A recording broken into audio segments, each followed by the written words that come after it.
یہ اللہ تعالیٰ نے جو فرمایا کہ رمضان میں قرآن اترا، اس رات یعنی قرآن کے مطابق وہ رات کا وقت تھا. جب قرآن اترنا شروع ہوا تو وہ رات کا وقت تھا. رمضان کے مہینے کی کوئی آخری ڈیٹ تھی اور وقت تھا رات کا. اس وقت جبریل آئے.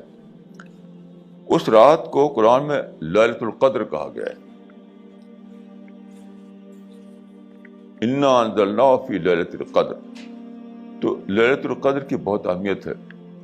خیر من الف شہر کہا گیا اس کو، 1000 مہینوں سے بہتر ہے. تو چنانچہ لوگ رمضان کے آخری مہینوں میں لیلۃ القدر کو پانے کے لیے باتیں کرتے ہیں. حضرت عائشہ نے رسول اللہ سے پوچھا کہ اگر میں لیلۃ القدر کو پا جاؤں، جس کو ہم شب قدر کہتے ہیں، نائٹ آف ڈسٹنی، تو میں کیا کروں؟ تو رسول اللہ نے فرمایا کہ تم یہ دعا کرو، اللہم انت عفو تحب العفو فاعف عنی. اللہم انت عفو تحب العفو فاعف عنی.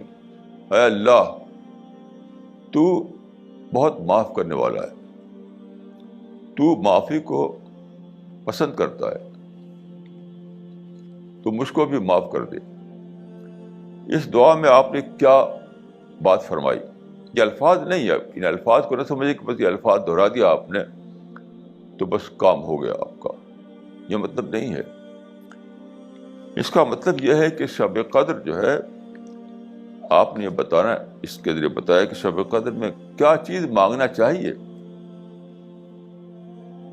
شب قدر ملتی ہے آپ کو تو کیا چیز مانگنا چاہیے. آپ اولاد مانگیں اور بلڈنگیں مانگیں اور پیسہ مانگیں، بزنس مانگیں، اس کے لیے شب قدر نہیں ہے. شب قدر اس لیے کہ آپ اللہ کی مغفرت مانگیں. اے اللہ، تو بہت معاف کرنے والا ہے، معافی کو پسند کرتا ہے، تو یہ معاف فرما دے.